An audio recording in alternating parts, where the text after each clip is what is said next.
Yeah, I think opening night's always great for everybody. So I think, from experience, you try to temper it down a little bit because sometimes people get too excited and overzealous. But I do like the jump the last couple of days and the temperament to guys. The guys are itching to go, so that's kind of fun. Said on the weekend, Artie. Artie gets. Yeah, Artie's playing tonight. Yes. Yep.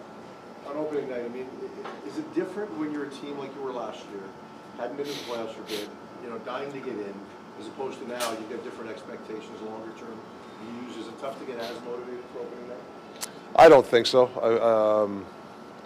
I think every year everybody has the same, mentality. I mean, last year guys, they wanted to have a great start.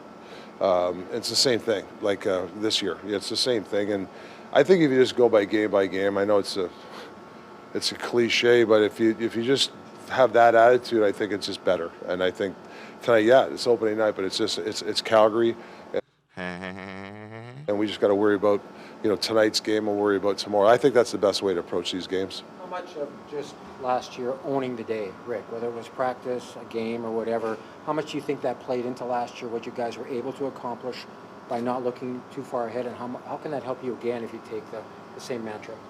Well, I think there's a lot of stuff going into like even whether it's tonight or this season. I mean, there's competition for jobs. I mean, people want they want more, right? More ice time, more responsibility, and that's a good thing for our team.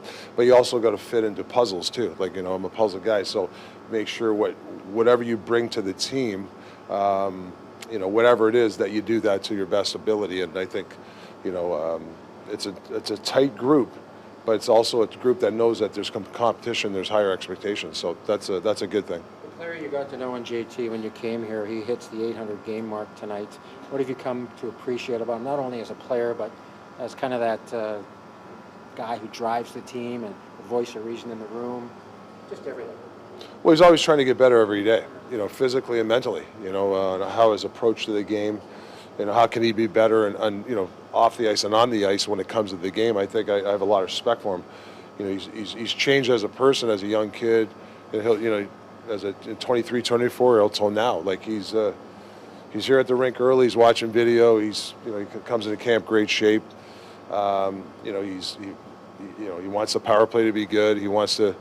He wants to work on his own defensive part of his game. He'll go grab a coach to watch video. So I think he's one of those guys that really wants to apply himself, and he knows this is whatever you call it, whatever window it is, that this is a big year, and he really wants to be prepared for it. When you talk about systems, you wanted to make some changes in terms of being a little bit more aggressive and how you want to play in transition. So with those specifics in mind, is there something you want to see tonight to see how far along you are in those areas? Yeah, I want to see what we worked on in training camp and in practice, and then watched a ton of video on it. I want them to do it tonight. Don't be afraid to do it. I mean, you got to be calculated. I mean, we can't, like I said to you guys, we are who we are, but I think there's more there, and I'd like to see it. And it's not going to happen just all of a sudden. We're going to turn it on and off tonight. It's going to be a process here. But I do want guys to step out a little bit and find those things that we talked about. Don't worry about having the safety net underneath you. Like, it's okay to let it hang out, but like I said, we got to find that sweet spot. What does it take to hit 800 games in a league? That's hard. I mean, it's hard. It's hard. A lot of things got to go your way. You got to be like, sometimes injuries, you're unlucky. You can be in the greatest shape, but something bad happens on the ice. So you got to be a little bit lucky, but also the testament of your strength of the physical part, and then the mental part. It's hard to play a lot of NHL games. It's a lot of back-to-backs. It's traveling. It's this. There's a lot of ups and downs. So it's hard. It's a great milestone for JT. Rick, at the end of last year, there was a lot made about how great the atmosphere was. What are you expecting from the fans for the home opener? Yeah, I think they're expecting more. I'm not sure at the start of the year what they were expecting. I think they wanted to see a team that worked hard. I thought they saw that, and they saw, they started to believe in the team as the season went on. Now they're going to expect more. As a player, you always expect more from yourself. You just got to be careful that, you just don't get. Sometimes guys get nervous, when there's a lot of pressure on you. And I think we did a good job last year, and even this year we've talked about that, blocking out that sort of stuff and just, worry about the game. Rick, will you play the way you practiced yesterday? Like, is Ratu the odd man out tonight, or does Ratty get in there? Or? There's a good chance Rats will play tonight. We, we're still haven't decided at this minute, but he's got a good shot at being tonight. How important is it, if you're going to carry young players like Ratu, and you talked about Baines, how important is it that they actually play, or is that not necessarily a priority and you just want more in the group? Yeah, I think as a philosophy of the team, I don't think having a young guy sit around is a good thing. But my philosophy early in the season, you want to get them in, but it's okay if they don't play a game here or there and they're with the big team because they can practice. And then later, if, for whatever reason, I don't say it doesn't work out, but we feel it's better to go down. I'd rather do that personally. I'd like to have them with me for at least a couple of weeks and see how it works, whether it's in a game or practice. Baines, for instance, I think him being, the last week practicing with us and stuff like that. And he, I'm not sure. I haven't talked to Patrick yet with the paper and all that stuff, the paper, the waivers and all that stuff. He's a possibility of getting called back up and been practicing with us. I believe in that instead of going and playing a couple of games in average right now. But those philosophies can change in a week or two. Is that Ratu does produce it? Well, it could probably suits. He's not 100%. He could play, but it'd probably he'd be the odd man out if we go that approach. What about the message it sends to young guys in the organization, Rick, about not only getting them here, but rewarding them on effort and getting them into the lineup? Guys are very wary of what's happening in the parent club. What do you think that means when you show that kind of faith in whether it's Ratu or Baines? Yeah, you always want to get youth in the lineup, but you don't just give youth just because you want youth in.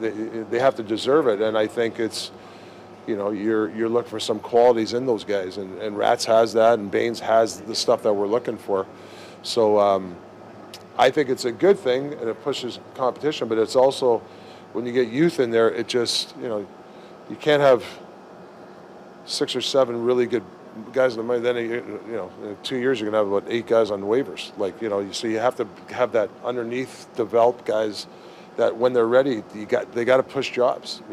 That's just the reality of a good franchise. What do you make of what you have on the back end at 5, 6, and 7? You talked about Forbert, you talked about Desharnais wanting to get some work done, and of course you've got Juleson as well. What do you make of what you have there?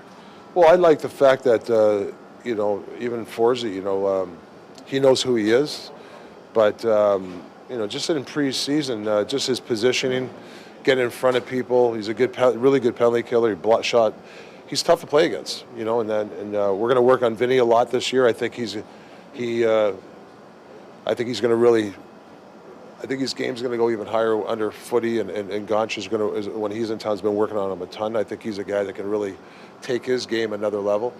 They're just tough guys. We want to be a hard team to play against in our back end. In another year, maybe Friedman sticks after the kind of camp and preseason he has, but the reality of the cap and everything. What do you make of what he did accomplish when he was here? Yeah, Freeze deserves to be. He's, unfortunately because of the numbers, but he could be easily called up too if we work it out. I like carrying 8 defense, but right now, I don't know how we're going to work it out in the next week or two. But he's had a really good camp. You get a rash of injuries. Freeze can go in there and give us good minutes. I mean, I don't know if a lot of teams have that depth that we've got, and we got these young guys are pushing too. Carell there and Pedersen and getting Branston. I mean, these guys are pushing jobs too. Looking at the notes today, Gonch has the title the defensive development coach. Has his role on your staff changed over the course of the summer? No, he's the same. Yeah, he's more when he comes into town. He'll be 2 weeks at a time. So, for instance, he worked with a lot with Vinny. So Footy lets Footy do some other stuff. So he had took Vinny on the side with him for about a good 5 days, and then he'll be in contact with him through online stuff, and he'll send him stuff, and they'll communicate that way.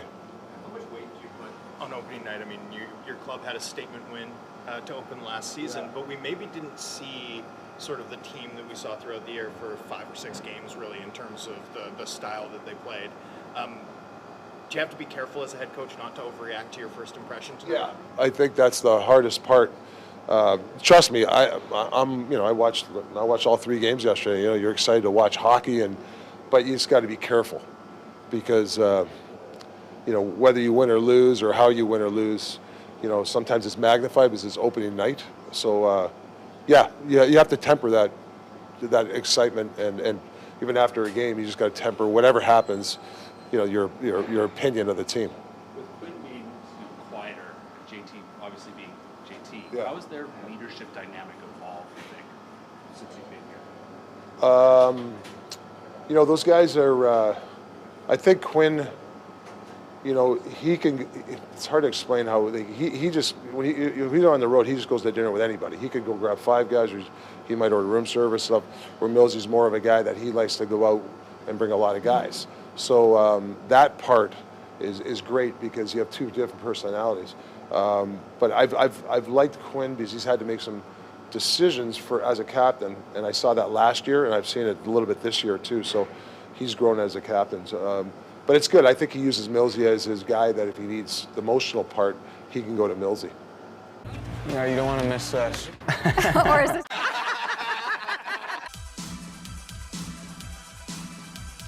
generational talent. Thanks for liking the video and subscribing.